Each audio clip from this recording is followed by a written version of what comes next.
मोदी सरकार 3.0 का ये पूर्ण बजट सरकार की दूरदर्शिता का एक ब्लूप्रिंट है, ये अमित शाह ने कहा बजट पर रिएक्शन देते हुए। मगर इसी के उलट विपक्ष ने इस बजट पर निशाना साधा है, मगर सत्ता पक्ष की तरफ से एक के बाद एक सरकार के कामों की झड़ी लगा दी गई है। क्या कुछ बड़े ऐलान किए गए, क्या स्कीम्स की गई, एक एक का गुणा गणित विपक्ष के तमाम लोगों ने उस पर निशाना साधा, तो सत्ता पक्ष ने उस पर वादों की झड़ी लगा दी है कि आने वाले समय में सरकार और क्या जनता के लिए करने वाली है। इसी कड़ी में किरेन रिजिजू ने क्या कहा वो आपको सुनवाते हैं। बजट को लेकर के जो उत्साह हम जनता के बीच में देख रहे हैं वो बेमिसाल है। पहली बार इतना उत्साहित तरीके से लोग स्वागत किया है बजट को। मैं प्रधानमंत्री जी को आभार प्रकट करता हूं और निर्मला सीतारमण जी को भी मैं धन्यवाद देता हूं। बहुत खूबसूरत बजट दिया है और चाहे किसान हो, मिडिल क्लास हो, गरीब हो, चाहे बिजनेस कम्युनिटी, एमएसएमई में जितने लोग लगे हुए हैं और दूर दराज के जितने भी लोग हैं, सबके लिए इतना शानदार बजट दिया है।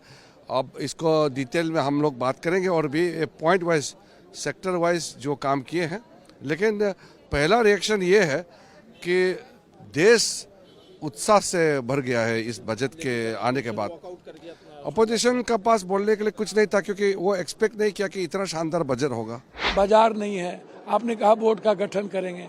अच्छा, जो बात आप 10 बार पहले रिपीट कर चुके हो केनाल के बारे में, उसको 11वां बार लाते हो। मतलब ये तरह तरह से घुमा के आप आवाज करते रहते हो, नई बात कभी होती नहीं है। शराब बदल जाती है, बोतल वही रह जाता है। आपने 12 लाख लोगों के लिए टैक्सेस किया और आप हमको 10 लाख से 2 लाख बढ़ा दिया। और आप उसके बाद इधर जो 25 लाख वाले लोग हैं, अन लोग हैं, उसको आप 30%, 40% टैक्सेस को बढ़ाते चले गए। तो पैसा तो आप इस देश के जनता से ले ही रहे हो। आप इसको आप उठा करके देखो ना। आप हेल्थ सेक्टर को उठा के देखो, आप एजुकेशन सेक्टर को उठा के देखो, आप खाद को उठा करके देखो, आप बीज सेक्टर को उठा करके देखो, आप फार्मर्स पर उठा करके देखो, आप संविदा पर, अग्निवीर वाले पर उठा करके देखो। जो बजट को बेसिकली संविदा से देश को मुक्त करना चाहिए, उस पर कोई चर्चा नहीं होती है। ममता, आशा, जीविका, इन सब पर कोई चर्चा नहीं होती है। आप संविदा पर जो आपके मात्र कितना तनख्वाह है हर वक्त, उस पर कोई चर्चा नहीं होती है।